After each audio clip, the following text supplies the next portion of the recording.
My thumb hovered over the send button while my family laughed behind me, and I felt like I held a weapon in my hand. One tap could lock a moment into everyone else's memory forever. One tap could also hurt my mom so badly that she stopped showing up in pictures at all. The photo on my screen looked perfect: bright kitchen light, my aunt leaning in, my cousins making silly faces. My mom smiled in the center like she belonged there, but I knew what she would see the second it reached her phone. I had taken the group photo 2 seconds earlier. Everyone had shouted for her to get in the middle. My dad had put an arm around her waist. She had laughed, but her laugh had been careful. She had tilted her chin the way she always did now, like she was trying to hide part of herself from the camera. I had watched her eyes flick down to my phone after the shutter sound, waiting for the damage. People around us had already started saying it was a great picture. Someone said, "Send it to the family chat." Someone else said, "Print it for the fridge." My mom stayed quiet, still smiling, but her fingers touched her shirt at her stomach like she wanted to smooth it flat. I remembered too many times when a moment like this ended with her voice turning small and sharp. I looked huge. I looked old. "Delete it, please." So I stepped away with my phone, pretending I needed signal. I walked down the hall to the bathroom and closed the door. The fan hummed. The party noise became muffled, like I had put my head underwater. My hands shook in a way that made me angry at myself. It was only a photo, but it never stayed only a photo with her anymore. I opened the image and zoomed in. My mom's smile was real. That part was not a lie. Her eyes had that soft warmth that used to fill every picture before she started hatting the camera. But the phone had captured every change she had been fighting in silence. The curve of her jaw, the lines at the corners of her mouth, the way the fabric pulled at her waist. I could already hear her voice, the way it went flat when she tried to make a joke out of pain. I looked like someone else. I looked like I let myself go. This looked like a normal family picture, but it was not the first version. I opened the editor I kept hidden in a folder on my phone. It was there like a secret door I had built for myself. I did not do anything dramatic. I never did. I moved slowly, like I was diffusing something. I softened a shadow under her chin. I smoothed the smallest crease beside her mouth. I nudged the edge of her shirt by a few pixels so it fell straighter. Nothing that would make anyone gasp. Nothing that would make my mom look like a stranger. Just enough that, when she saw it, her eyes might not turn hard. Just enough that she might stay in the group next time. The worst part was how easy it felt. The screen changed and my chest loosened, like I had fixed a problem no one else wanted to admit existed. I stared at the edited version, then swiped back to the original. The difference was small, but it was everything. The original felt like a trap. The edited one felt like mercy. I set my rule again, the same rule I had followed every time. No one could know. Not my dad, not my friends, not my mom. If I told her, she would start searching every photo for proof. She would never believe a compliment again. She would wonder which parts of her were allowed to be real. If anyone else knew, they would look at her differently, like she was fragile, like she needed managing. I saved the edited picture and replaced the one in my camera roll, then sent it to the family chat. Hearts and laughing reactions appeared right away. People wrote that my mom looked beautiful, that she looked happy, that we all looked great together. Down the hall, I heard her laugh rise with the others, lighter this time, like she believed it. I slid my phone into my pocket and washed my hands even though they were not dirty. When I opened the bathroom door, I walked back into the noise with a smile that matched theirs. I had done it again. I had protected her and lied to her in the same breath. And as I watched my mom lean into another photo without flinching, one thought stayed lodged in my throat like a splinter. If mom ever found out, would she thank me or never trust me again? Before any of this, my mom was the person who stood closest to the camera on purpose. She did not do it because she loved attention. She did it because she hated leaving people out. If someone drifted to the edge of a group, she reached for their hand and pulled them in. If a kid looked tired, she crouched down and fixed their hair. If a friend tried to stand behind everyone, she called their name and made space. She moved through every gathering like it mattered, like the day would be counted later, and she wanted it counted correctly. That was how photos became important in our family, not as decoration, not as something to post and forget. Photos were proof that we had shown up for each other. They were receipts for love. When my mom said, "Look, remember this," she meant it. She wanted faces, not empty chairs. She wanted arms around shoulders. She wanted everyone caught in the same frame, so no one could later say they were not included. Photos were not just images in this family. They were memories we kept. I noticed it most at birthdays. The cake could be messy. The candles could be lopsided. Someone could arrive late. None of that bothered her as long as we took the picture. She always asked for a second one too, because she knew the first photo was usually stiff. The second photo caught people mid-laugh, leaning into each other, not trying so hard. That second photo was the one she printed. She printed everything. Not in some fancy, planned way. She printed things like she could not trust the world to stay stable. She made photo books for no reason. She taped pictures to the refrigerator until it looked like a wall of faces. She slid photos into frames and lined them along the hallway, so you could walk through our house and feel watched by happier versions of us. When I visited, I used to stop and look at those frames without thinking. I could see our lives moving forward in a straight line, year by year, without any gaps. And my mom was in almost every one. There was a reason for that, too. My mom did not treat photos like judgment. She treated them like evidence. If she had driven 2 hours to see family, she wanted the camera to confirm it. If she had cooked for everyone, she wanted the picture to show she sat down with us and ate too, not just served and disappeared. If she had survived a hard week, she wanted one image where her eyes looked steady. It was not vanity. It was a kind of stubbornness. She refused to let herself fade out of her own story. I admired that about her. I did not even realize I admired it until later, when it started to disappear. When I was younger, I thought she was fearless. She walked into rooms and made people relax. She remembered details that made people feel seen. She carried extra napkins, extra band-aids, extra hair ties, like she planned for trouble but never acted afraid of it. Even when she was tired, she still found ways to make other people comfortable. That kind of person did not usually get quiet. That kind of person did not usually hide. So whenever I thought about taking pictures, I thought about her first. It was almost automatic. If we went somewhere, I raised my phone. If we celebrated something, I asked her to stand next to me. If we had not seen family in a while, I told everyone to gather. People rolled their eyes sometimes, but they still listened, because this was part of how we did things. This was the ritual. My mom had taught us that the moment was not finished until we held it still for 1 second. There was also something else. My mom loved seeing herself with us. Not in a selfish way, more like she needed reassurance that she was real to us, that she was not just the person who organized everything and worried about everyone.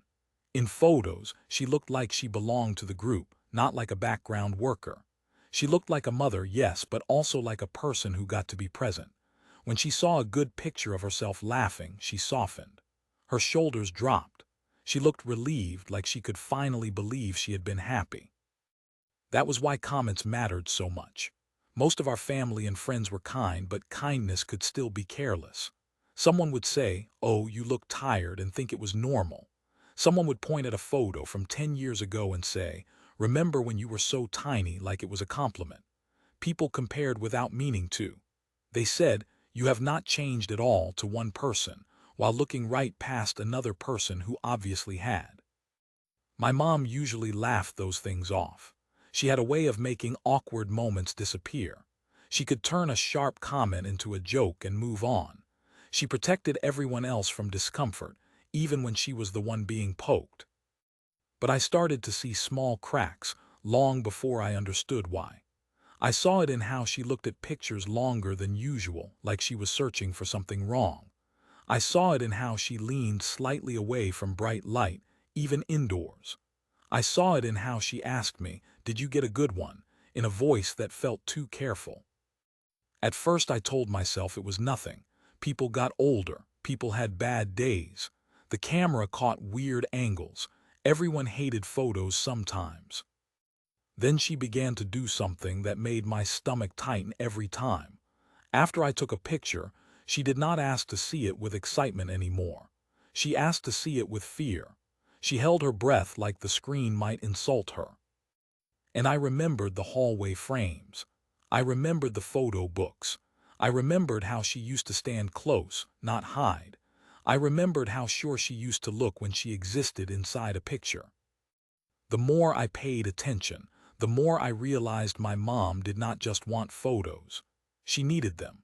They were how she measured her place in the family. They were how she proved to herself that she was still part of the joy, not just the person who created it for everyone else.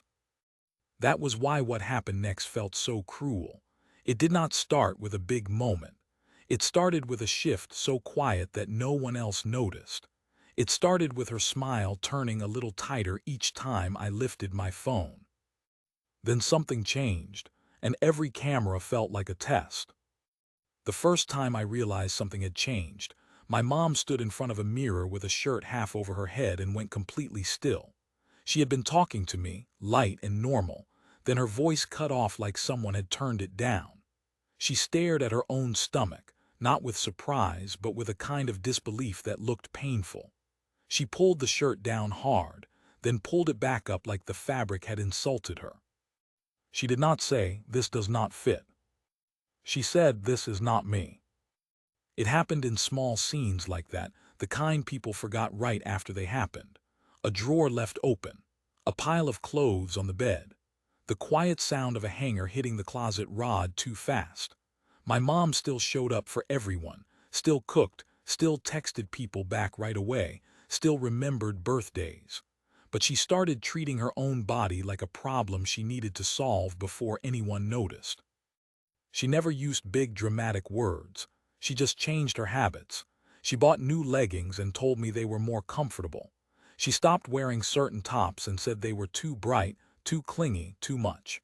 She started tugging at her sleeves during conversations. She stood behind the kitchen island more often. I watched her choose seats where the table covered her lap.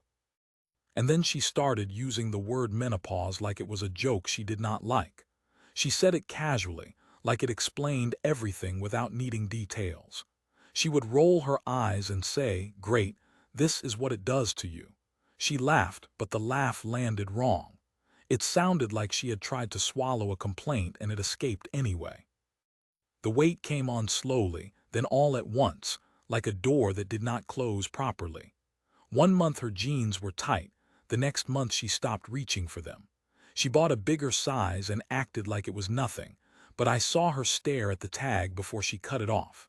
She folded the old jeans and pushed them to the back of the closet like they belonged to a different person. She did not sit down and announce she was unhappy. She proved it by trying to fix it. She started walking more. She joined a class. She watched videos and copied the movements in the living room, careful not to wake anyone. She drank more water and talked about protein like she had learned a new language. She tried different diets in that way people did when they were desperate but wanted to sound calm. She said she was just being healthier. She said she wanted more energy. She said it was for her joints. I believed her because those things were true. But there was another truth underneath it. She wanted to look in the mirror and recognize herself again. The effort became part of her day the way photos used to be. She measured, planned, adjusted. She kept it quiet, too, like she did not want anyone to praise her and make it real. If someone offered dessert, she smiled and said no thank you, and her eyes flicked to see if anyone noticed. If someone said, "You look great," she did not glow the way she used to. She narrowed her eyes like she was waiting for the joke. Weeks went by, then months. The routine stayed. The body did not change the way she thought it should. That was what I noticed most. It was not that she gained weight. Bodies did that. It was that she worked so hard and the reward never came. Her patience wore down in places I had never seen it wear down before. One night she opened a photo book she had made years ago. I watched her flip through it without speaking. The pages showed vacations, birthdays, random weekends, all the moments she used to protect with a camera. In those pictures she looked relaxed, Her arms were bare. Her chin was up. She leaned into people, not away. She looked like she had owned her space. Then she stopped on one page and tapped the photo with her finger, like she was pointing at evidence. "That was only a few years ago," she said. "I was so much smaller." It sounded harmless, but her voice tightened around the words. Smaller did not mean healthier. Smaller meant safer. Smaller meant acceptable. Smaller meant she did not have to think about angles and lighting and whether her face looked tired.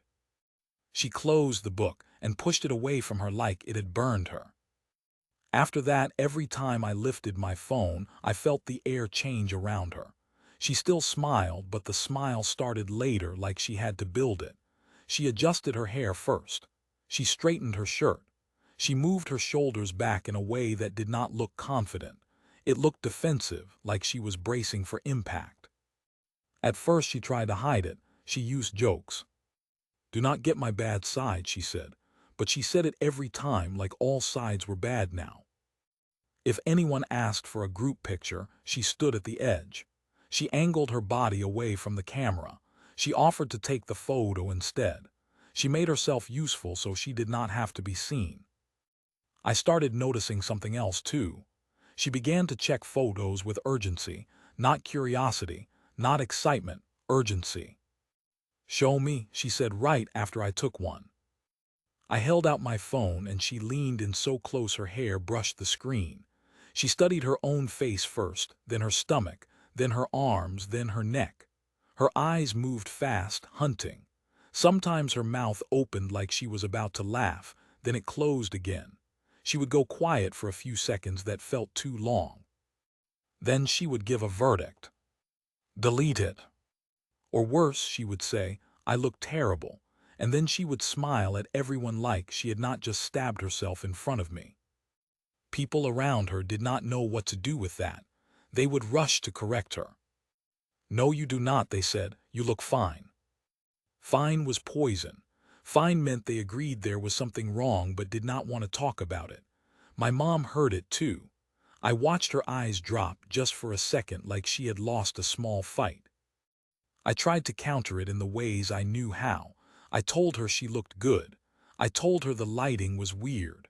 I told her the camera was unkind. I told her everyone hated photos sometimes. None of it landed. Compliments slid off her like rain off a jacket. Excuses made her look at me like I was lying to protect her, and I was not lying yet. Not really. I was just trying to hold her up with words. The problem was not the body change alone.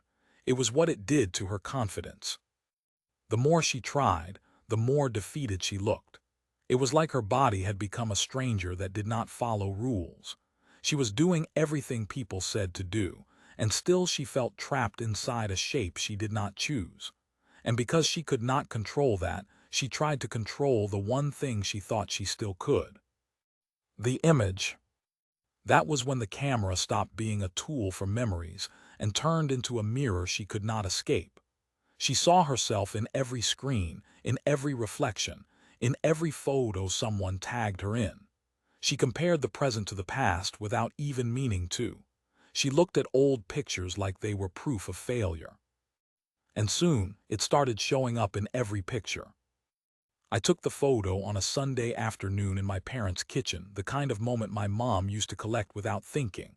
My dad stood by the counter with a dish towel in his hand. My mom leaned against him, smiling the way she did when she tried to look relaxed. I framed them both and tapped the screen to focus. For a second it looked like the old days, warm light, familiar faces, a simple scene that should have felt safe. The shutter sound finished, and my mom's smile fell apart.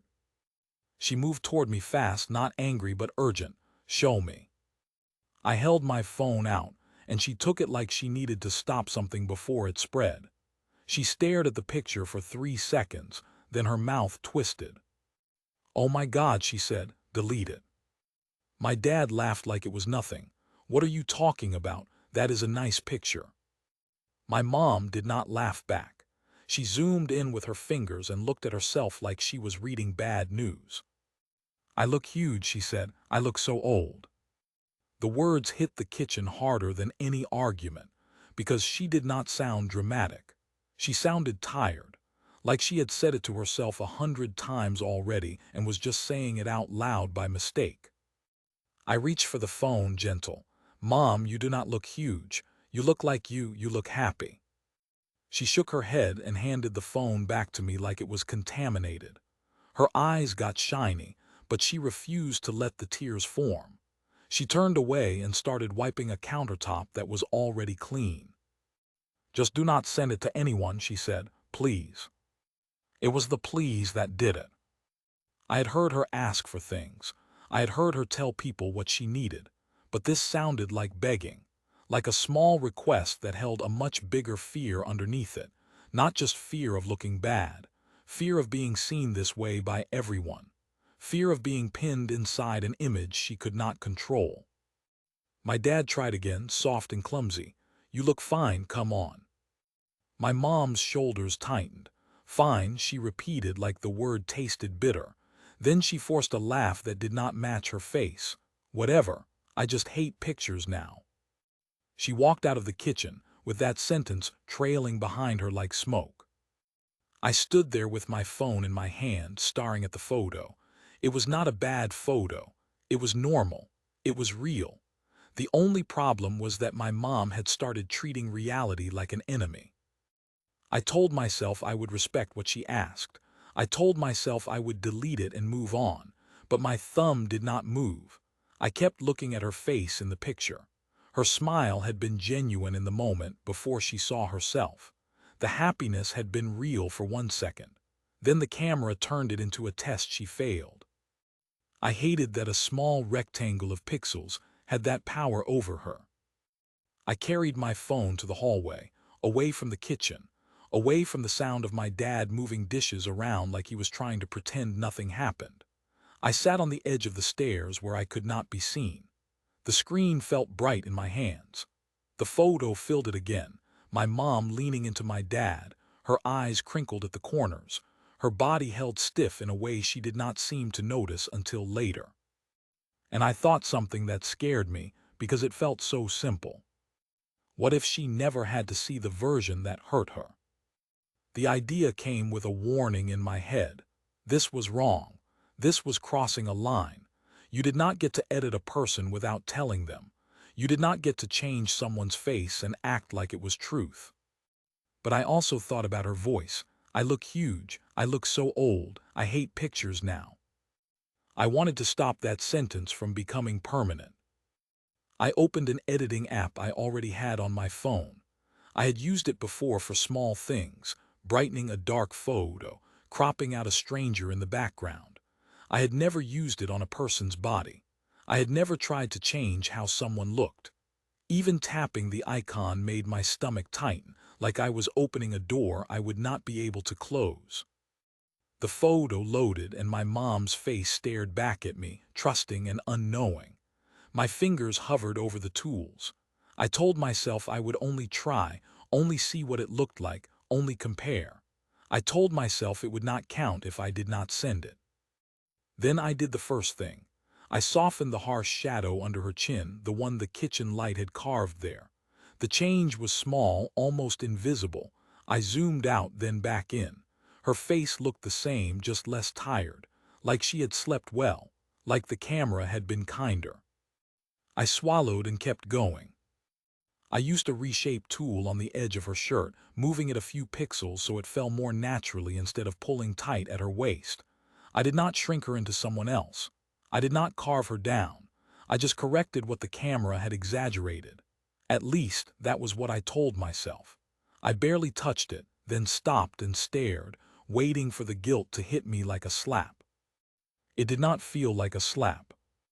It felt like relief. I smoothed one crease beside her mouth, the one that deepened when she smiled. It was not even a wrinkle I wanted to erase. It was just the line she always stared at when she criticized herself. I softened it slightly and then forced myself to stop. Just a little change, I told myself, just enough. I flipped between before and after until my eyes blurred. The edited version still looked like my mom.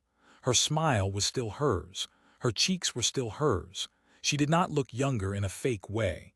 She looked like the moment had felt warm, loved, included. My hand trembled when I saved it. Now came the part that made it real. If I kept it to myself, it was just a private experiment.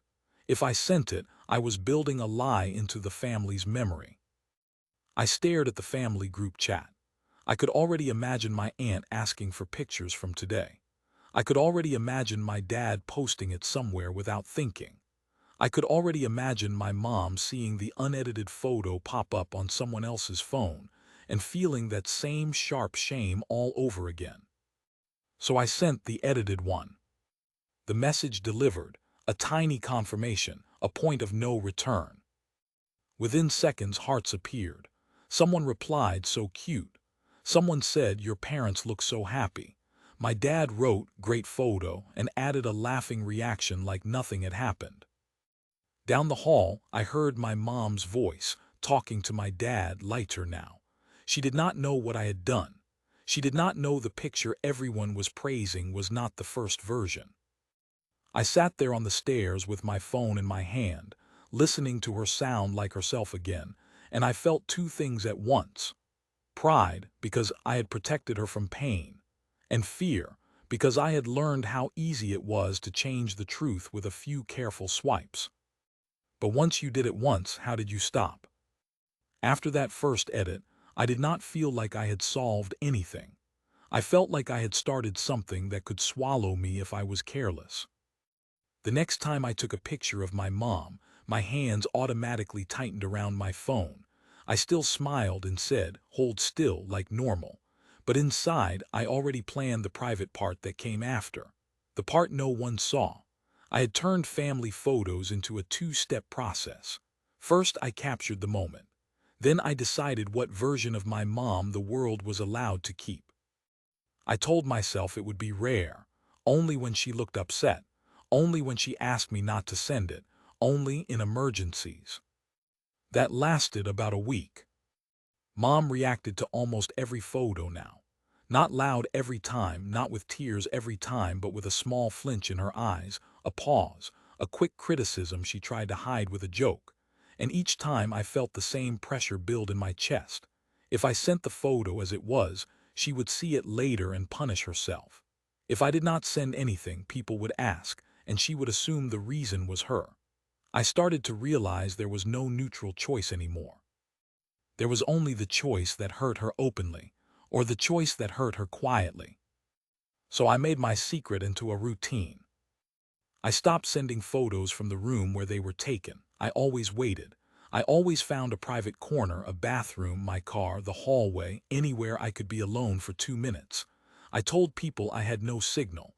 I said I was answering a work message. I pretended I was choosing the best shot. That part was not even a lie. I was choosing, just not in the way they thought. I created rules because I needed to believe I was still a good person. Nothing big, nothing obvious. That was my safety rule. I never changed her face shape. I never touched her eyes. I never whitened her teeth or changed her skin color. I did not make her look like she had a different life. I did not take pounds away like I was erasing her. I only corrected what the camera made cruel. I softened hard shadows. I reduced the way certain fabrics pulled at her waist. I smoothed one or two lines when the lighting made them look deeper than they were. If her arm was pressed against her body and looked wider because of the angle, I fixed the edge slightly, the way a better lens might have shown it. I treated it like a technical problem, like I was repairing a bad reflection, not rewriting my mother. But I checked myself constantly because the fear was always there. I zoomed in until I could see pixels. I looked for warped tiles in the background, bent cabinet lines, anything that would reveal what I had done. I flipped between the original and the edited version over and over, asking the same question like a prayer. Would someone notice? Would she notice? If the edit looked even a little strange, I undid it. If it made her look slimmer in a way that felt like a trick, I stopped. I forced myself to keep her body familiar. I wanted the picture to feel like her on a good day, not her as a different person. I told myself that was the moral line. I told myself I had not crossed into something truly wrong as long as she still looked like herself. The problem was, I started to understand how flexible that idea was. Some days her face looked tired and I thought I could help with that. Some days her shirt clung in a way I knew she would hate and I thought I could fix that. Each time I did it, the act felt smaller. Not because it was less serious, but because my brain stopped treating it like a shock. My fingers learned the tools. My eyes learned what looked natural. The secret became a skill, and that scared me more than the first lie ever did.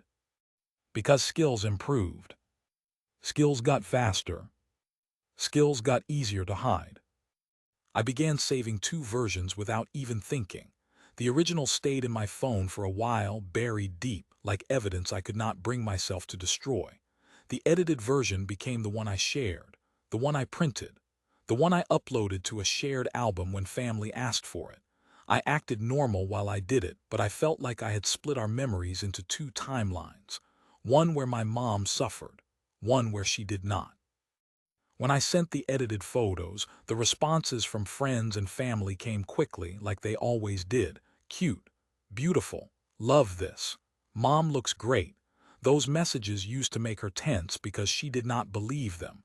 Now I watched her read them and pause in a different way. Her shoulders dropped. She smiled at her phone without forcing it. She said, "Oh, that is a nice one," like she was surprised she meant it. That was the first time I felt the reward hit me. Not approval from other people. Relief inside my own body, because her pain eased for a moment and I was the reason. Then guilt followed right behind it, like a shadow that never left. I started to fear small accidents. What if my aunt took the same photo and sent it first? What if someone posted the unedited version on social media? What if my mom stood next to someone else in a group shot, and my edits made her look slightly different than reality, and she noticed the mismatch? What if she asked for the original just once out of curiosity? So I added another rule, one that had nothing to do with realism and everything to do with control.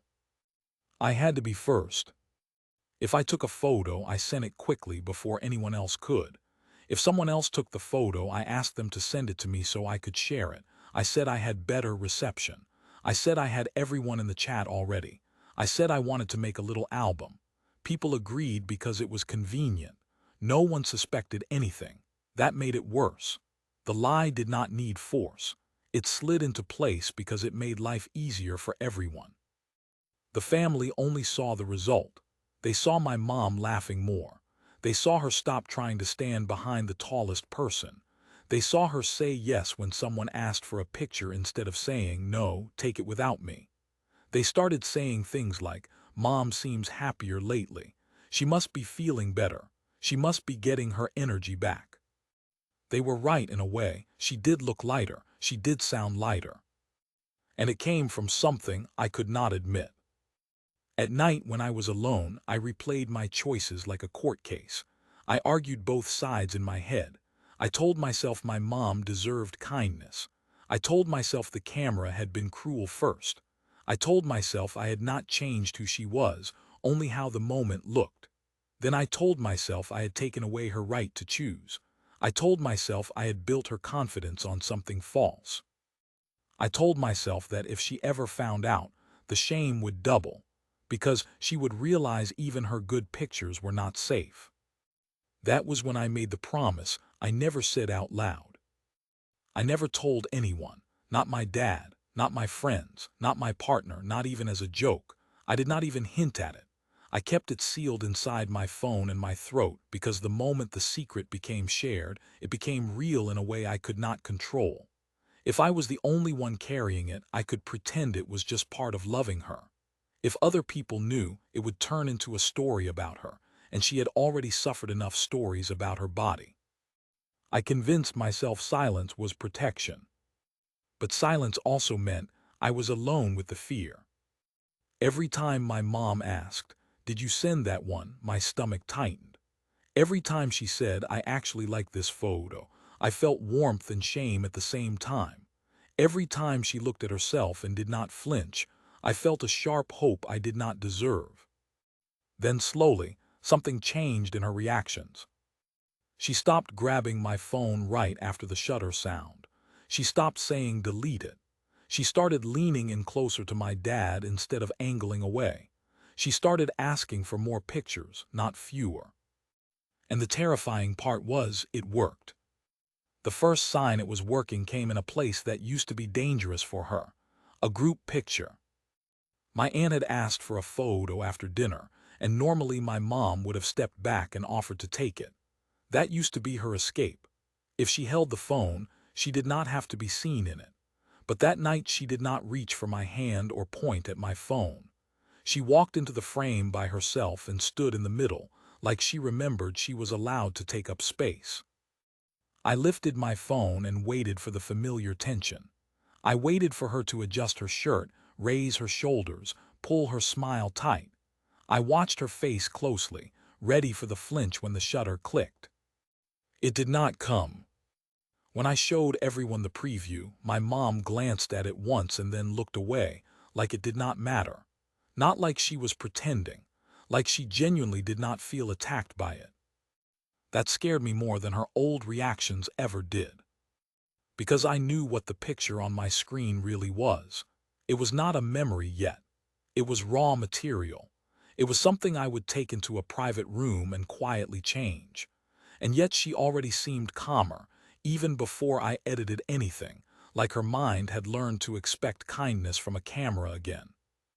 A few days later she asked me, "Can you send me that one from dinner?" She asked the way she used to ask years ago, casual and hopeful. No warning in her voice. No please do not post it. No let me see it first. Just a normal request like pictures were normal again. I sent the edited version, of course. I watched the typing dots appear and disappear on my screen, then her message came through. "I love this, I actually love it." I stared at those words for a long time. Love it, not fine, not okay. Love it. It was the strongest thing she had said about a photo of herself in months. My chest warmed, then the warmth twisted into something darker. She loved a version of herself that I had quietly guided into existence. After that, the changes in her behavior came in small, undeniable ways. She stopped scanning every photo for faults. She stopped asking to see the screen right after I took a picture. She stopped saying, "delete it," like a reflex. It was like a tight rope inside her had loosened by one notch, then another, until she was not balancing so hard anymore. One afternoon we were in the living room, and she pulled out her phone to show me something. It was a photo of her and my dad that I had taken weeks earlier. She had set it as her lock screen. My heart dropped so fast I felt dizzy. That meant she saw it dozens of times a day. That meant my edit was not just a momentary comfort. It was part of how she met herself in the world. She swiped her screen awake, and the first thing she saw was the version of her that did not trigger pain. She smiled down at it and said, "We looked really happy there." I said, "Yeah, you did." I kept my voice steady, but my hands felt cold. I imagined her turning the phone slightly, the way people did when they notice something off. I imagined her zooming in, her eyes sharpening, noticing an edge that did not match reality. I imagined the moment she realized I had been shaping her without permission. But she did not zoom, she did not search, she just smiled and put her phone away. And that was the moment I understood a new fear. She trusted the image now. In the beginning, I thought the danger was her hiding photos. I thought the danger was her spiraling every time she saw herself captured badly. But there was another danger growing quietly as her confidence returned. She stopped questioning the camera. She stopped questioning other people's praise. She stopped questioning me. The better she felt, the more power the secret had. At the next family gathering, she wore a brighter shirt, one she would have called too much a few months earlier. She did not hide behind the kitchen island. She did not hold a plate in front of her stomach. She stood in open light and talked with her hands the way she used to, like she forgot to protect herself. Someone suggested a selfie and my mom leaned in first. She pressed her cheek close to my aunt and laughed. She did not angle away. She did not try to find the smallest spot in the frame. I took the photo and felt my stomach tighten, because now the editing had a new risk. The more she stepped forward, the more people took pictures with their own phones. I watched my cousin raise his phone and snap the same moment from the side. I watched my aunt take another one and immediately start tapping on her screen, ready to send it. I felt panic flare up behind my ribs, not because I thought my mom looked bad, because I knew I could not control which version of her would travel first. I reached out and said, "Hey, send those to me. I will put them in the family chat." My aunt handed her phone over without thinking. She trusted me. Everyone trusted me with the photos. That trust used to feel like a compliment. Now it felt like a trap I had built for myself. That night alone, I compared the pictures, mine and the ones other people had taken. In the unedited ones, my mom looked like she really did in the room. Warm, older, fuller, human. In my edited ones, she looked almost the same but softened in all the places she feared. The difference was small enough that no one would call it fake. But I could see it, I always could. A tiny edit on a screen was changing real-life behavior. It changed how she stood. It changed how she laughed. It changed how willing she was to be seen. And I kept telling myself that proved it was right. I kept telling myself I had given her back something she deserved. Then guilt came in through the side door. If her confidence depended on pictures I controlled, was it confidence at all? Or was it a kind of borrowed safety that would disappear the second she saw an unedited photo on someone else's phone? I started watching her more closely, not with admiration, but with fear. When she posed, I wondered if she would still pose if she knew the truth. When she smiled at compliments, I wondered if she would still believe them if she knew the image had been adjusted to earn them. The worst part was that she looked happier, not just in photos, in the way she walked into a room, in the way she said yes to plans, in the way she stopped apologizing for taking up space. I saw my old mom coming back, and I had to live with the thought that I had helped bring her back through deception. The secret started to feel heavier because there were more moments to protect now. All it would take was one careless share, one unedited picture in a group chat, one friend posting a candid shot without asking, one comment like, "That is not how you look in the other photos." And then my mom would not just feel ashamed of her body again. She would feel ashamed of trusting me. I lay awake thinking about her lock screen, about her smile when she said, "We looked really happy there." I imagined her learning that the happiness in the photo was real, but the kindness of the image was something I manufactured in secret. I kept coming back to the same question, over and over, like my mind could not stop picking at it. Was this confidence real or borrowed? My mom agreed to the photo before anyone even asked twice. It happened at a small family gathering at my parents' house, the kind where people drifted between the kitchen and the living room, talking over each other, laughing too loud. Someone said, "We should get a picture," and I expected the old reflex. I expected my mom to step back, offer to take it, hide behind someone taller. Instead, she said, "Yes, let us do it before everyone leaves." The room went quiet for a half-second, not because anyone thought it was strange, but because it felt like something had returned. My aunt smiled wide. My dad looked relieved. People moved closer like they had been waiting for permission. I felt my stomach tighten because I knew what she did not know. I knew why yes came easier now. I lined everyone up near the hallway where the light fell soft and even. I did it like I was directing a serious project.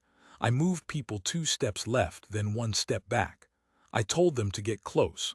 I told them to lean in. I watched my mom the whole time, trying to read her face for any sign of panic. She did not panic. She stepped forward and slipped her arm around my dad's waist. She leaned her shoulder into him. Her smile came early this time, not late. It looked like it belonged on her face. When someone made a joke, she laughed with her mouth open, not the careful closed smile she had practiced when she was afraid. That laugh hit me harder than any sad moment had, because it was real joy, happening in real time, in a place that used to hurt her. I raised my phone and framed the shot. My hands felt too steady, like my body already knew what it had to do next. I focused on the details the way I always did now, where the light hit her cheeks, where the shadow fell under her chin, how her shirt lay across her stomach, how her arms pressed against her sides, not because she had asked me to, because I had trained myself to look for the parts she would punish. Everyone stared at my phone like it was a small stage. My mom looked straight at the lens, and for a second I felt something close to hope. A ridiculous thought passed through me, sharp and tempting. Maybe I would not need to edit this one.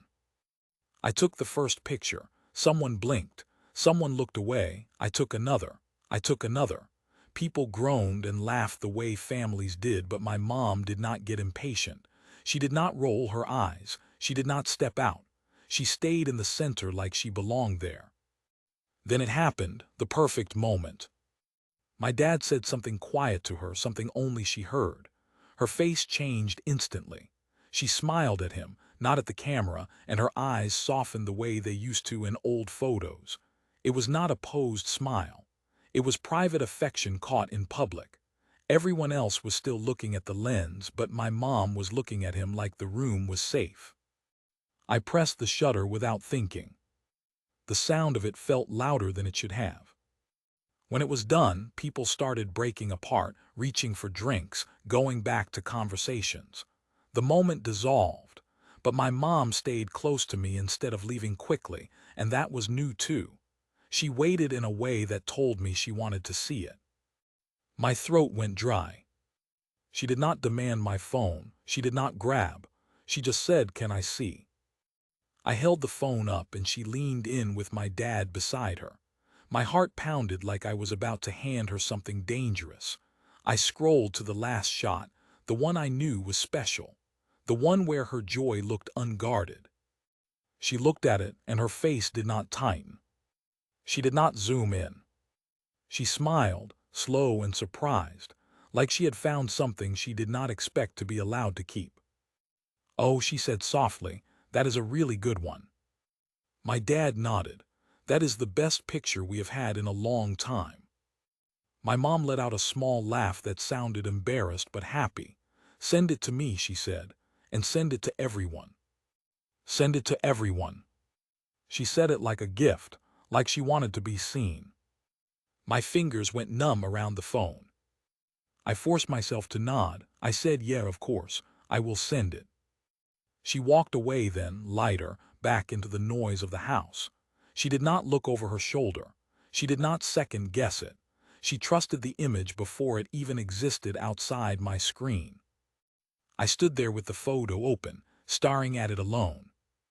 The truth was, she looked beautiful in it. Not because she looked younger or smaller, because she looked happy, because her eyes were alive, because she was exactly who she was and the camera had not punished her for it. And still, my mind went straight to the habit I had built. I moved to a quiet corner and opened my editing app without thinking. The photo loaded. Her face filled the screen. I waited for the usual rush of problems to fix. But there were almost none. The light was kind. The angle did not exaggerate her. The shirt fell naturally.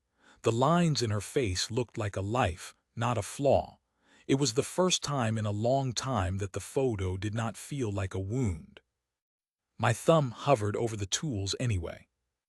That was when the fear hit me in a new way, not fear of her seeing herself, fear of me. Because if I edited this one, I would be editing out of habit, not necessity.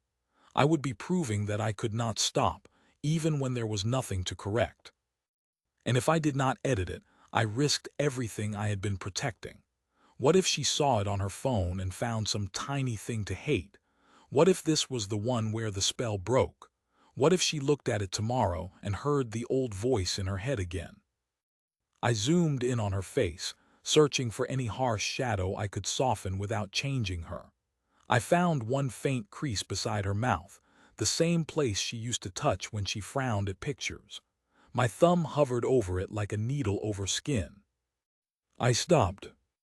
I zoomed out again and stared at the whole image. I tried to see it the way she would see it, not the way my fear saw it. In the photo, she did not look like someone who needed fixing. She looked like someone who had survived something invisible and still found joy in a crowded room. My chest tightened with relief, and then guilt followed right behind it. Because the only reason she stood there so freely was because she had started believing the camera could be gentle. And I had been the one making it gentle, secretly, on a screen. I made the smallest edit anyway. One tiny adjustment to the lighting, barely anything, the kind that could be explained as a phone filter. I told myself it was harmless. I told myself it was just making the picture match what the room had felt like. Then I saved it. I opened the group chat. I attached the photo. My thumb hovered over send while my mind sprinted through every possible outcome. My mom smiling when she saw it. My mom printing it. My mom making it her lock screen again. My aunt posting it online. Someone else uploading an unedited version later. Two images side by side. A question asked too casually. Why do you look different here? My thumb stayed frozen above the screen, because I realized something I did not want to admit. This was the moment I wanted, her liking a photo of herself. And I was still afraid to let her have it without my hand in the frame.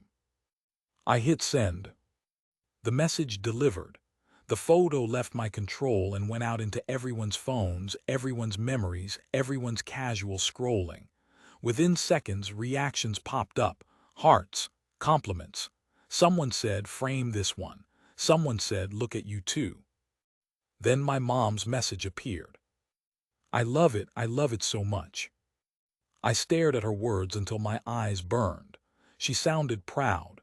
She sounded relieved. She sounded like she had finally made peace with being seen. And that is when the question hit me the hardest.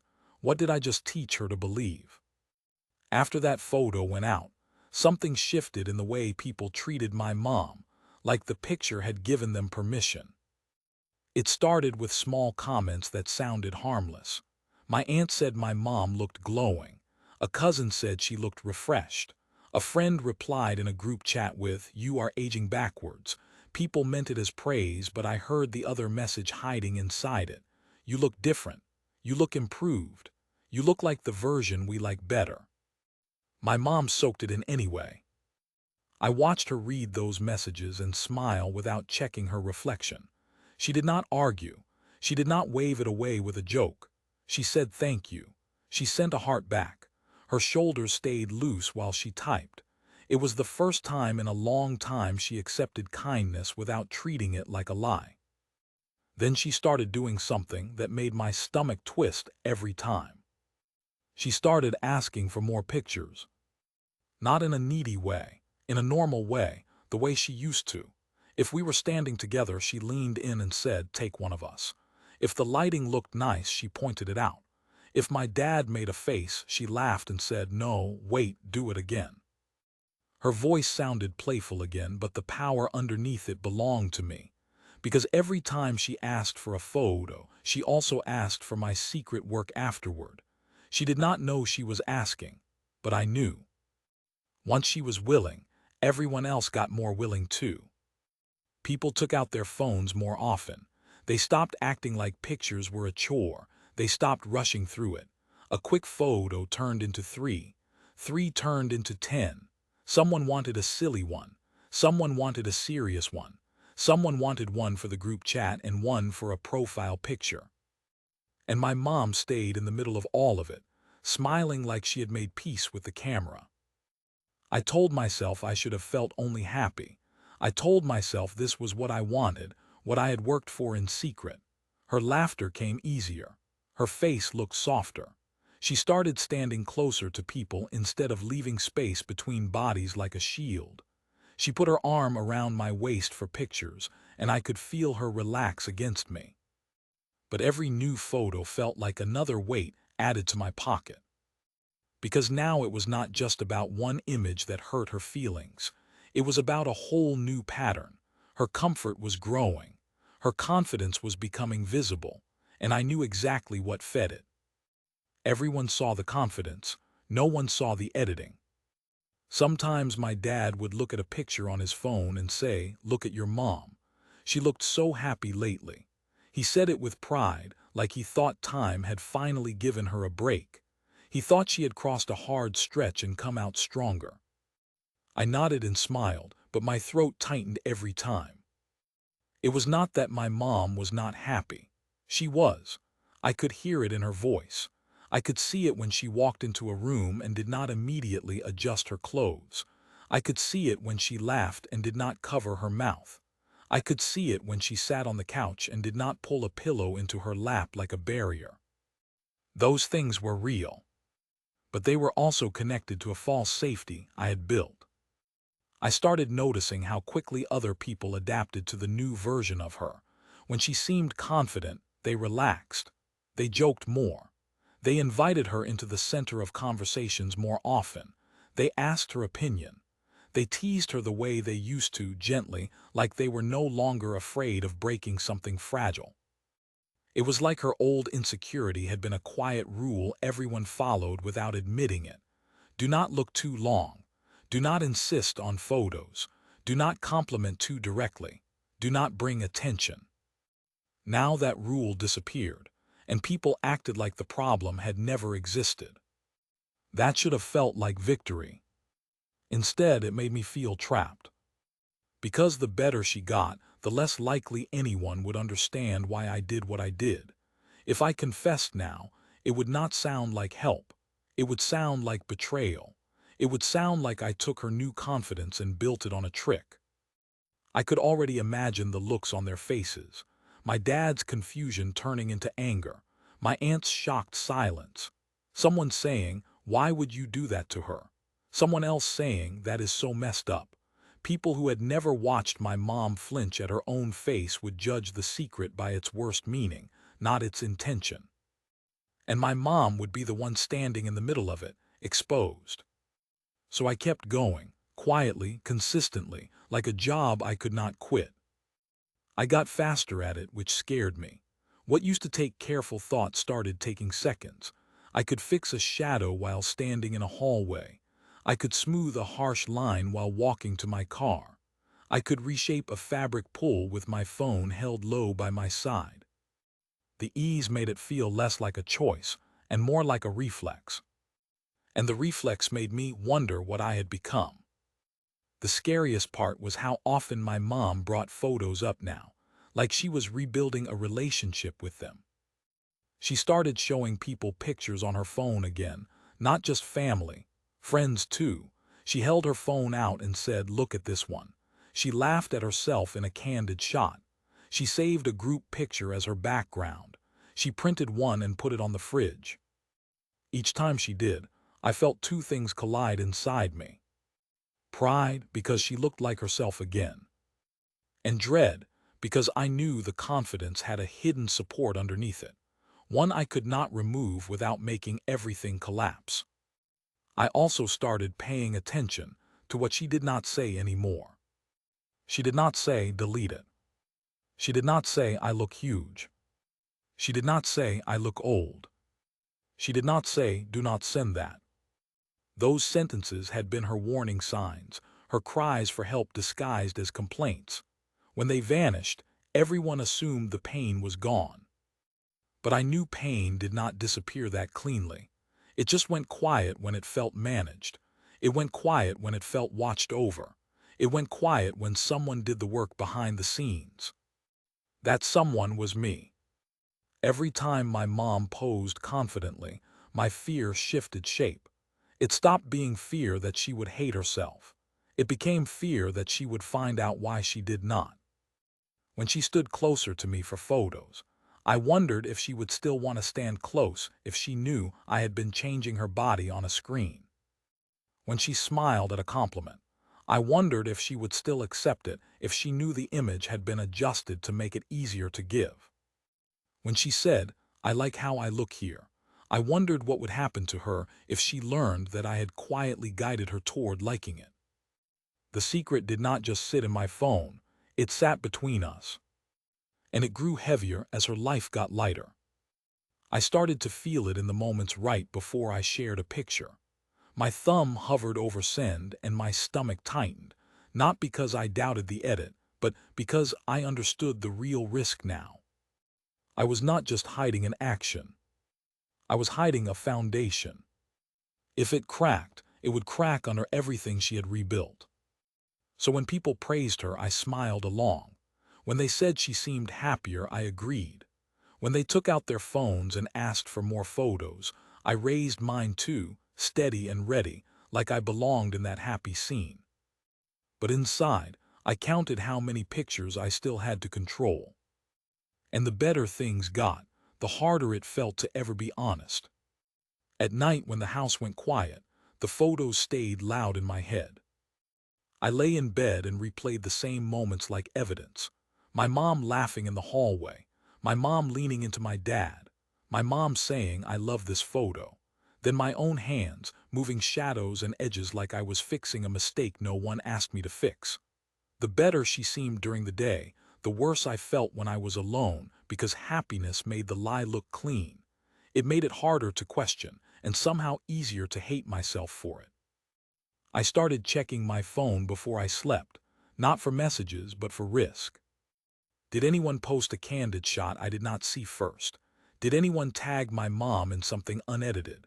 Did anyone upload the raw photo I had changed, where a background line might bend if you stared too long? I zoomed in on pictures the way my mom used to zoom in on herself, hunting for flaws. Only I hunted for proof of my secret. That was when the irony hit me like a cold hand. I had built a routine to protect her from obsessing over images, and I had turned into the obsessive one. Some nights I opened my editing app and stared at the history of saved files. It looked harmless on the surface. Just pictures, just family, just small fixes. But I knew how many decisions lived inside each one. How many times I chose what she would believe about herself. How many times I decided that my judgment mattered more than her consent. I tried to defend myself in my own head, like I was talking to an invisible jury. I did it for her, I told myself. I did it because she was hurting. I did it because she stopped crying about pictures. I did it because she stood in the middle again. Those arguments sounded strong until I imagined her finding out. In my mind, I saw her sitting at the kitchen table, holding my phone with both hands. I saw her eyes moving over the screen in slow disbelief.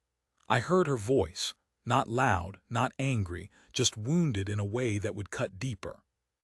"You changed me. You lied to me. How long?"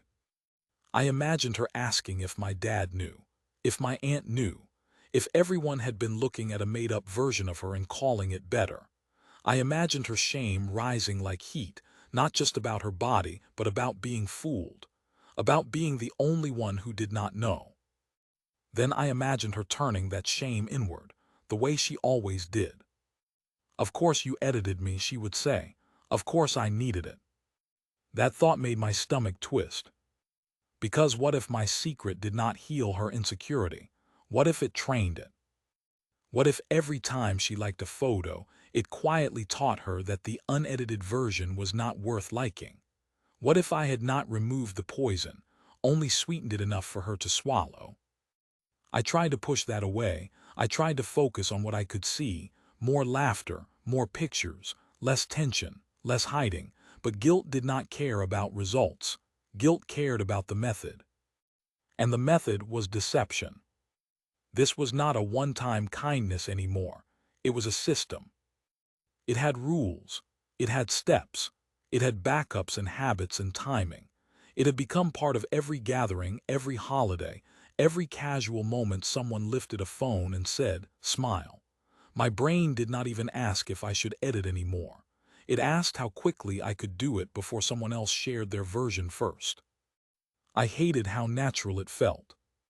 Sometimes during the day I caught myself watching my mom differently, not like a child watching a parent, like a technician watching a subject.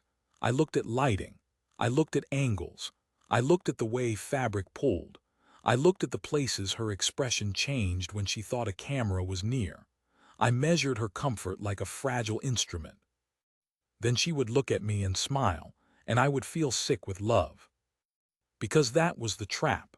I loved her more than I loved honesty in that moment.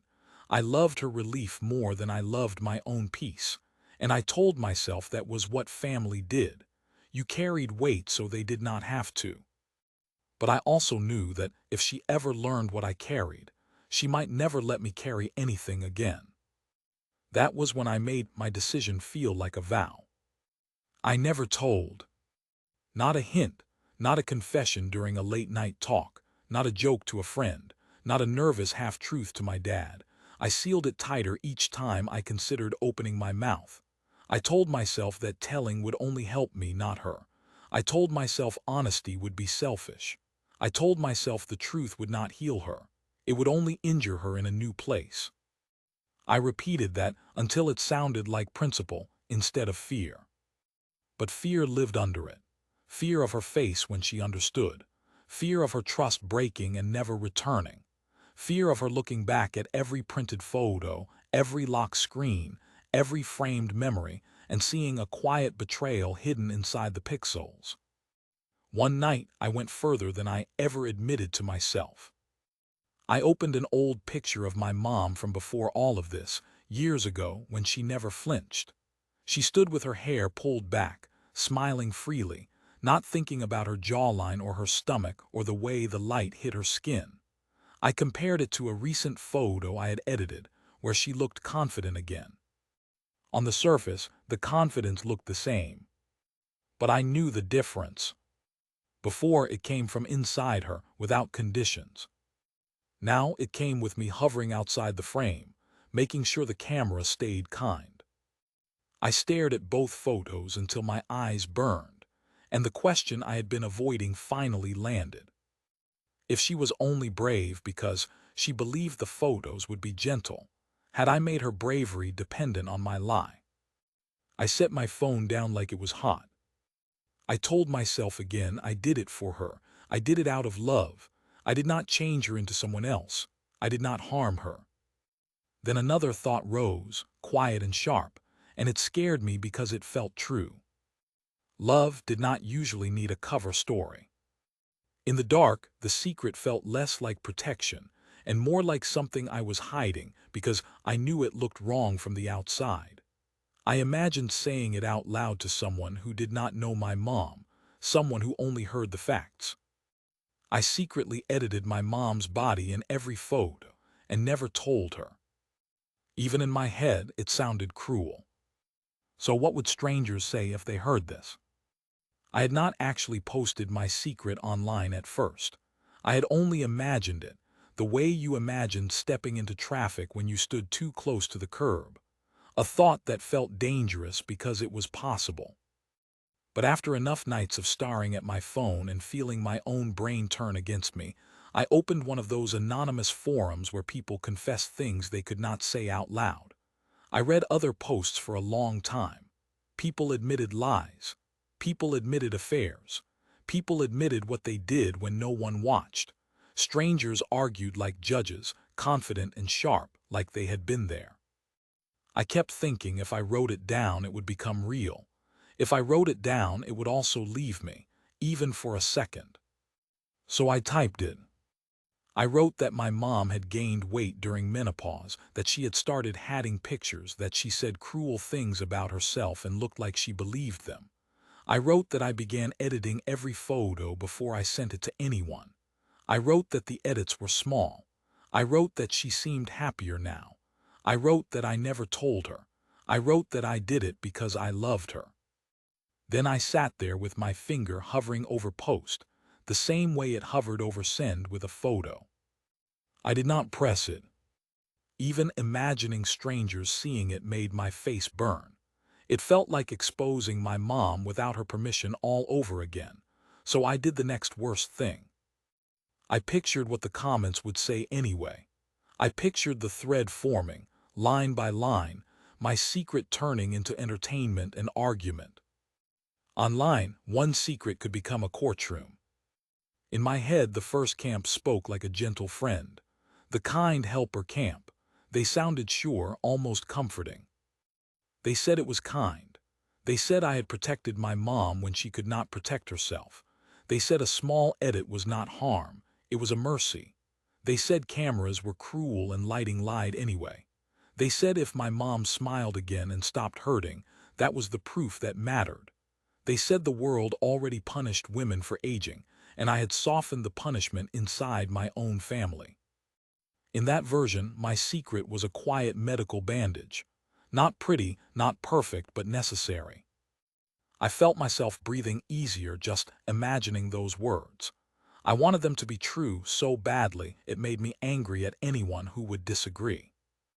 Then the second camp showed up, cold and direct. The dishonesty harms camp. They did not care how gentle my tone was or how sad my mom had been. They focused on the single thing that could not be cleaned up. They said it was lying. They said it was manipulation wrapped in love. They said I had built confidence on false ground and it would crumble if she ever found out. They said I had robbed her of choice. They said I should have supported her by listening, not by secretly changing her. They said I had avoided the hard conversation and replaced it with a trick. In my head, I argued back at the screen. You did not see her cry. You did not hear what she said about herself. You did not watch her step out of every frame like she did not deserve to be there. But the imaginary comments did not soften. They just repeated the same point in different words. A lie did not become love just because it produced a smile. Then the third camp piled on in a way that felt personal. The body image pressure camp. They talked about standards, about what people learned, about what got reinforced quietly. They said I was feeding the same system that had hurt her in the first place. They said I was teaching her that her real body was not acceptable, even in her own family photos. They said I was making her dependent on the edited version without her knowledge.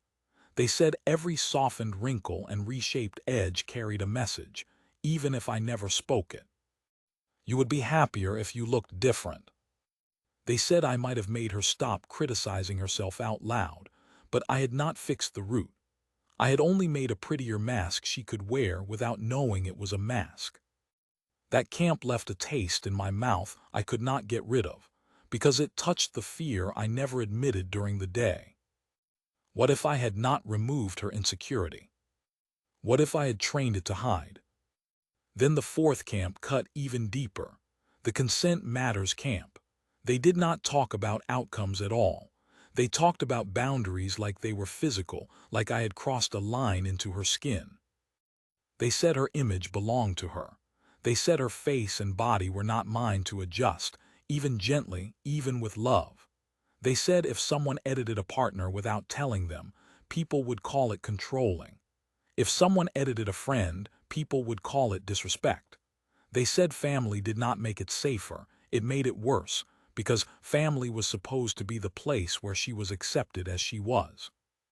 They said the secret was not a small detail. They said secrecy was the whole problem. In my head, I tried to defend myself again. I did not post it publicly as a joke. I did not humiliate her. I did not change her into someone else. But the consent argument did not care how light my touch had been. It cared that I had touched it all. Then there was the fifth camp, the practical middle camp, the one that tried to turn the argument into steps and suggestions, like a plan could solve a moral wound. They said I could stop editing slowly instead of all at once. They said I could focus on natural things first, like lighting, angles, and timing, instead of reshaping. They said I could take more candid photos where she looked happy, because joy always looked better than posing. They said I could talk to her in a careful way, not confessing the editing but supporting her with real words. They said I could encourage her to take photos without checking them, to break the habit of self-punishment. They said I did not have to choose between brutal honesty and silent deception. They said there was a third path where I could help without controlling the image. Even in my imagination, that camp sounded reasonable, and that made me uneasy. Reasonable meant it required action. It required me to change my system. And my system had become my safety. Then the sixth camp arrived, and it felt like they were speaking directly to the hidden part of me. The motives do not erase impact camp. They said intention did not cancel consequences. They said I could love my mom and still harm her. They said I might have been easing my own discomfort too, not just hers. They said watching her hate herself made me feel helpless, and the edits gave me control. They said control could feel like care when you were scared. They said I should ask myself a question that made my throat tighten. If it was truly for her, why did it have to be a secret? I stared at that thought in my head like it was a real comment glowing on a screen. Because I knew the answer. It had to be a secret because she might say no. It had to be a secret because I had taken away her chance to refuse. And that was the part I could not defend with love. In my imagination, the thread kept growing. People replied to each other, not to me. They argued in circles. Some called me kind. Some called me cruel. Some said I was doing what everyone did anyway. Some said that was the point, everyone did it, and that was why it was poison. I pictured strangers making jokes too, because strangers always did. I pictured someone saying, just tell her it is a filter. I pictured someone else saying, save the originals, you will need them when she finds out. I pictured someone saying, she will find out.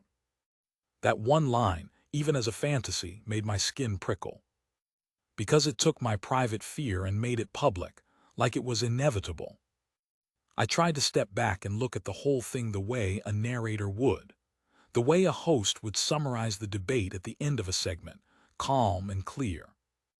On one side, my mom had smiled again. She had stepped into photos. She had stopped tearing herself apart. The outcome looked good. It looked like healing. On the other side, I had built that outcome on a lie. Not one lie, but many, repeated until they became routine. The better my mom felt, the more she trusted the pictures and the more she trusted me. If she ever learned the truth, the shame would not only be about her body. It would be about trust. It would be about realizing that even in her own family, her image had been managed behind her back. Intent versus impact, comfort versus consent, a mother's confidence versus a child's secrecy. I sat there in the dark with my phone in my hand, feeling judged by voices that did not exist, and it still did not settle the question. If anything, it sharpened it. Because every camp had a piece of truth. I had helped her, I had lied to her, I had protected her feelings, I had also controlled the evidence of her life.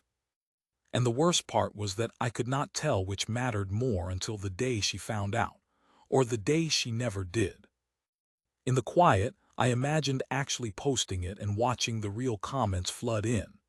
I imagined refreshing the screen, my heart pounding, as strangers decided what kind of person I was.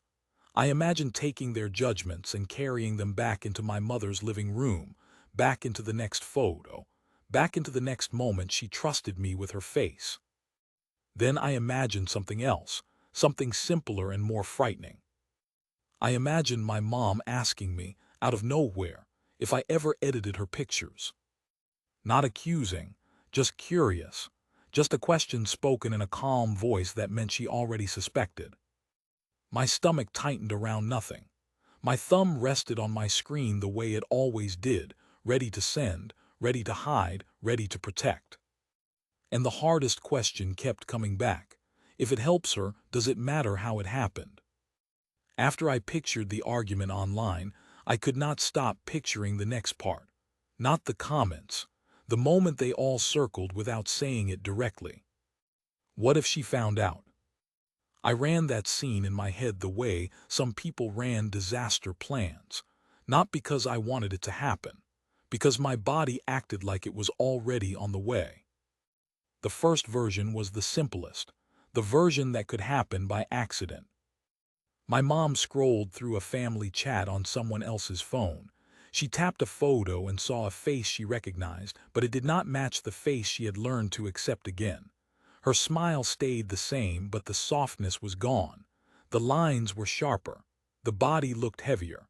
The light looked harsher. And then she compared. Not on purpose at first, just curiosity. Just a quick glance between two pictures taken seconds apart. One from my phone, one from someone else's, two versions of the same moment. I saw her eyes narrow. I saw her thumb pinch the screen to zoom. I saw her go quiet in a way that made the whole room feel colder. I imagined her walking into the kitchen and asking me calmly, "Why do I look different in your pictures?" I imagined myself answering too fast, too smooth. "It is just lighting. It is just angles." I imagined her watching my face while I said it, not watching the screen anymore. That was the detail that scared me most, not the photos, her looking at me like she was trying to decide if I was safe. In my mind, the online camps came back, but now they argued about this exact moment, the discovery moment, like it was the real trial. The kind helper camp tried to soften it. They said the world was harsh. They said every camera app already changed faces and bodies without asking. They said flattering photos were normal. They said if my mom felt safe in pictures again, that safety mattered. They said family was supposed to be the place where you got relief from cruelty, not more cruelty. They said the confidence boost was real because it changed her behavior. They said that was the point. That was what helped. They said I had given her a kinder mirror. I wanted to hold on to that. I wanted to believe that if she found out, she might understand it as love.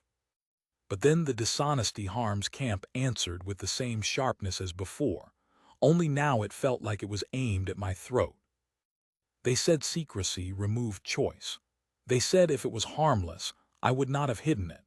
They said the truth would hit harder later because she would realize the confidence was built on something she never agreed to. They said I had taken away her chance to build real confidence, the kind that survived bad lighting and candid shots. They said if she discovered it herself, she would not only feel insecure again, she would feel foolish for trusting the pictures and trusting me. They said honesty could have built something stronger, even if it hurt at first. They said I chose the easier path for me, not the healthier path for her. I tried to argue against that in my head. I tried to picture myself being honest in the beginning, sitting with my mom and saying, "I edited you because you looked sad." Even in my imagination, it sounded terrible. It sounded like I agreed with her worst thoughts. It sounded like I confirmed that she needed fixing. And that was the knot. I felt trapped between two kinds of harm. Then the body image pressure camp dragged the scene into the future, past discovery, past apology, past whatever I said to repair it. They said my edits kept attention on appearance even when I thought I was reducing pain. They said I trained her to measure her worth by how she looked in pictures. They said I did not allow the normal truth of aging to sit in the frame. I erased it lightly, like it was a stain. They said if she found out, she might start questioning every compliment she had received. She might start questioning every time she felt pretty. She might start worrying about aging even more, because now she would know someone close to her had been smoothing it away.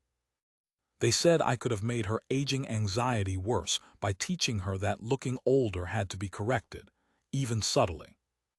That one felt like a slow poison, not a sudden explosion, a change in how she saw herself that would spread quietly.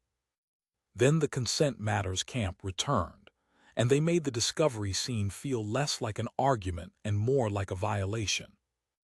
They said it was her identity in images. They said photos were not just decoration. They were records. They were proof. They said I altered the record of her life without her permission. They said even positive edits could feel disgusting when you did not agree to them. They said she might feel exposed, like her body had been discussed in a room she was not allowed into. They said she might feel controlled, like her face had been managed to be more acceptable to other people. They said it did not matter if my edits were tiny. The boundary I crossed was not measured in pixels, it was measured in trust. I imagined my mom hearing that logic, and something inside me tightened, because I could see her agreeing. My mom believed in manners. She believed in asking before you touched someone's things. She believed in not commenting on bodies. She believed in being kind in small ways. If she found out I had been editing her without telling her, it would not match her rules for love. Then the practical middle camp tried to build a bridge over the disaster. They said if I was going to stop, I could stop slowly. They said I could shift away from reshaping and only do basic brightness like any normal photo edit. They said I could take more candid photos where she looked joyful and less posed because joy was harder to argue with than angles. They said I could give compliments not tied to weight. Not you look thinner. Not you look younger, just you look happy. You look strong. I love seeing you smile. They said I could help her build a habit of taking photos without needing them to be perfect.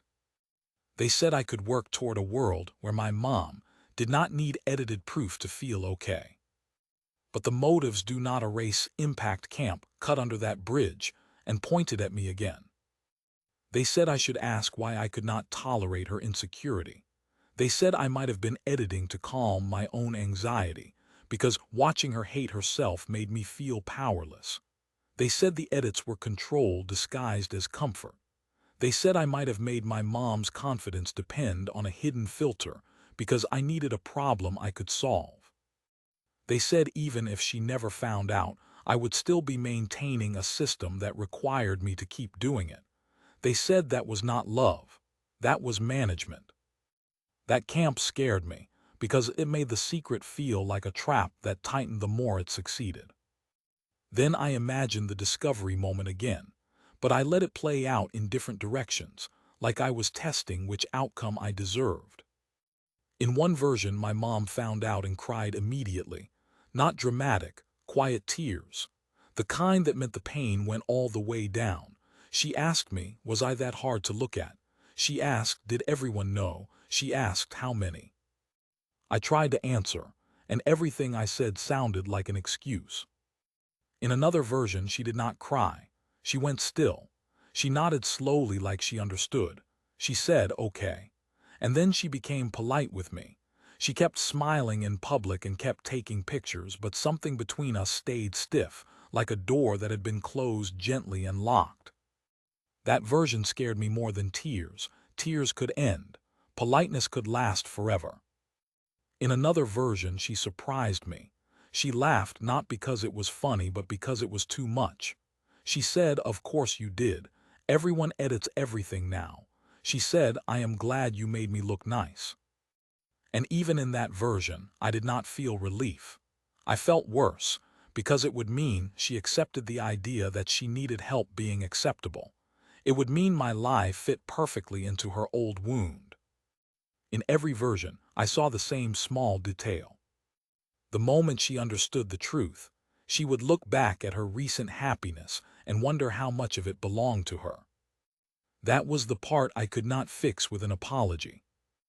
I sat with that thought until the debate in my head turned into something simpler. A summary that felt like a host talking directly to the audience, like the story had reached the point where there were no clean answers. The outcome looked good. My mom smiled more. She stood in the center. She stopped flinching at the camera. The method felt risky. I had altered her without consent. I had built her comfort on a secret. I had made myself the gatekeeper of her image. Her improved mood was real, but the foundation was fragile. And I could not tell which was more important to protect, the confidence I could see, or the trust I had not tested yet. I held my phone in my hand and felt how easy it would have been to post the confession for strangers to judge. How hard it would be to ever say it to the one person who actually mattered. Because strangers could call me kind or controlling and it would sting, but it would not break my family. My mom could break quietly, and I would never put her back together the same way. So the question stayed alive, circling me, tightening every time she smiled for a photo and asked me to send it. So is keeping the secret the kinder choice, or the most dangerous one? When I stripped the whole thing down, past the arguments and the fear and the late-night guilt, I found one simple truth I kept avoiding. I had been afraid of losing my mom while she was still right in front of me. Not losing her in a dramatic way, not illness, not death, something quieter. I had watched her start to step out of moments like she did not belong there. She had still cooked, still laughed, still showed up. But when a phone came out, she had shrunk back like the camera could erase her if it caught her wrong. At first I told myself it was only vanity. Everyone worried about photos sometimes. But I had seen what it did to her face. The way her eyes changed when she saw herself on a screen. The way she got sharp with herself, like self-cruelty was a habit she could not stop. It was not about being pretty. It was about being allowed to exist without punishment. I had been terrified that one day there would be no pictures of her at all, not because we stopped taking them, but because she stopped standing in them. That fear did not sound serious when I said it in my head, so I tried to ignore it. But it showed up anyway. It showed up when she offered to take the photo instead.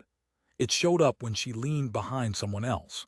It showed up when she asked, "Can you just not post that one?" And her voice sounded like she was asking not to be seen. I remembered older albums from when I was a kid. She had been everywhere in those photos, holding me, leaning into my dad, laughing at some silly moment. She had not been trying to look perfect. She had been present.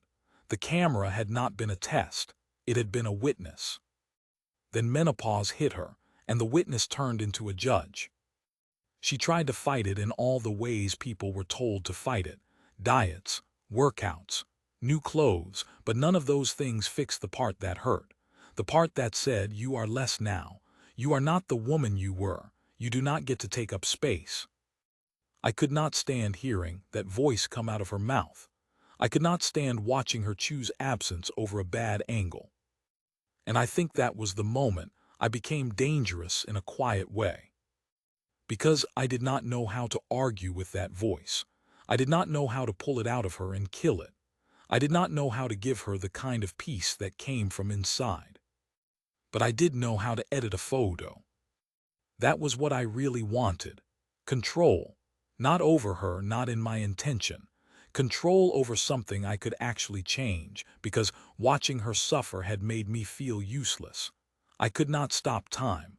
I could not stop hormones. I could not stop the world from praising youth like it was the only kind of beauty that counted.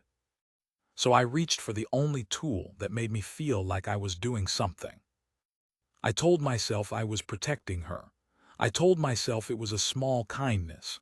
And at the start, it even felt clean, like putting a blanket over someone who had fallen asleep on the couch. But blankets could also hide things. Once I started, it got easier to keep going than to stop. Every new photo became a question I answered without asking her. Every share became a choice I made alone. The edits were subtle, but the decision was not. And the worst part was how much it worked. My mom came back into the frame like she had been invited home. She laughed more.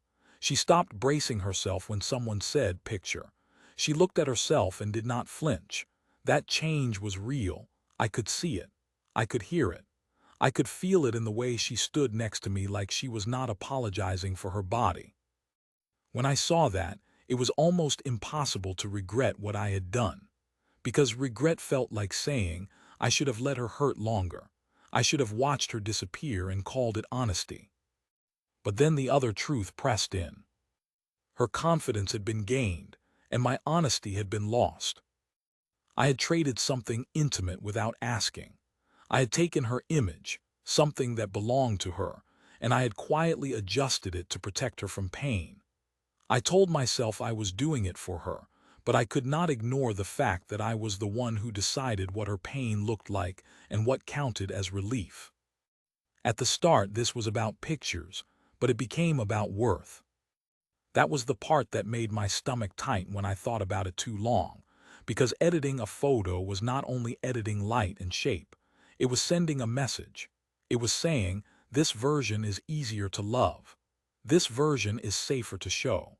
This version is the one that gets the compliments. Even if I never spoke those words, the pattern spoke for me. And my mom had started to believe the pattern. She had started to feel safe again, and safety was precious. But safety built on something hidden was fragile. It could shatter with one unedited upload, one careless tag, one side-by-side comparison. Some nights I told myself I would stop. I told myself I would wean it down until it was only normal brightness and warmth, nothing else. I told myself I would learn to take pictures that needed no edits. I told myself I would help her build confidence that could survive a harsh phone camera. But then I pictured her face the first time she hated a photo again. I pictured her old words returning. Delete it. I look awful. Do not send it. And my hands moved back to the same routine, because I could not bear to watch that happen. That was my deeper need, the one I did not want to admit. I wanted her included, not just in the photo, but in the feeling behind the photo. I wanted her to stop treating herself like a problem to hide. I wanted her to look at a picture and see a life she deserved, not a body she needed to punish. I wanted my future memories to have her in them, smiling, unafraid. And yet the price of that wish was a secret I carried alone. I knew I could keep it forever. I had already proven I could.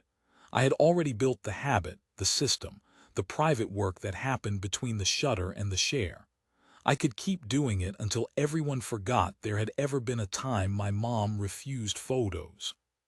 But I also knew something else, something I could not soften with any tool. If love was supposed to make someone feel safe, why did my love require hiding? And now the only question left is one no editor can fix. I ended up living in a strange kind of peace. On the outside, everything looked better. My mom stood in pictures again. She smiled without checking the screen. She stopped saying the cruel things about herself that used to drain the air from a room. When people lifted their phones, she leaned in instead of stepping away. And I stayed quiet. I kept editing. I kept sending. I kept printing. I kept acting like nothing happened between the moment the camera clicked and the moment the photo appeared in a chat. I told myself I never did anything extreme. I told myself I never erased who she was. I told myself I only helped the camera show her the way I saw her. I repeated those lines until they sounded like facts instead of defenses. But I also knew what I had done in plain words. I changed my mom's body in photos without her permission, and I let her build confidence on the results. The hardest part was that her confidence still felt real. It changed how she moved through gatherings. It changed how she laughed. It changed how she held her face when someone looked at her. Those were not fake. Those were not edited. Those were her. That was why I decided I would never tell anyone. Not because I felt proud of the secret, but because I could not picture any ending where confession did not hurt her more than silence. I could not find a way to say it that did not sound like I agreed with her worst fears. I could not find a way to give her the truth without also giving her a new reason to doubt herself and a new reason to doubt me. So I carried it. And I kept wondering if carrying it made me loving or controlling or both. Because love was supposed to be honest. Love was also supposed to protect. Sometimes those two things did not fit together in one clean action. Sometimes you picked one and hoped the other did not bleed too much. I tried to hold both sides at the same time. On one side I saw my mom smile and thought this helped, this mattered. The world already made her feel judged. Maybe family could be softer.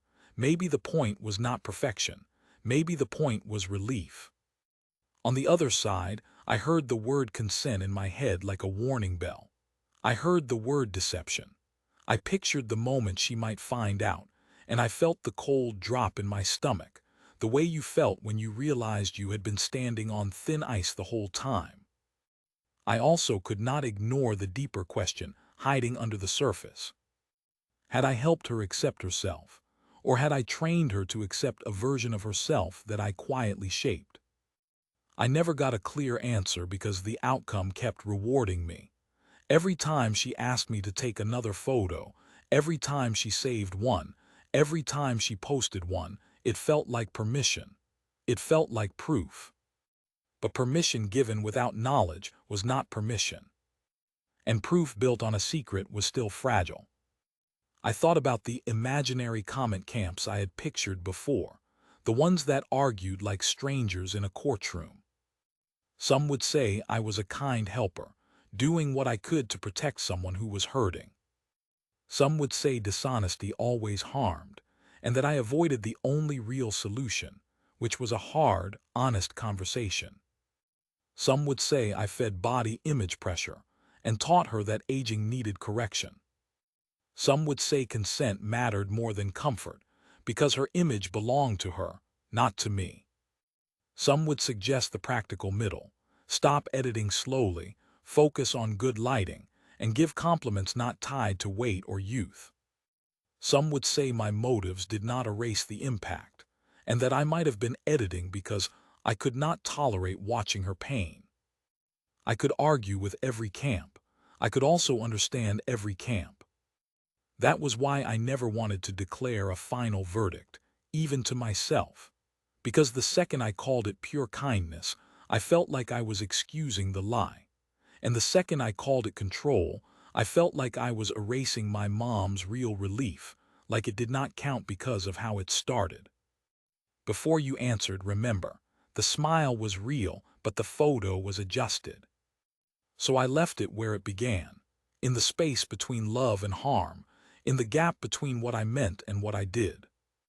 If you had been in my place, what would you have done?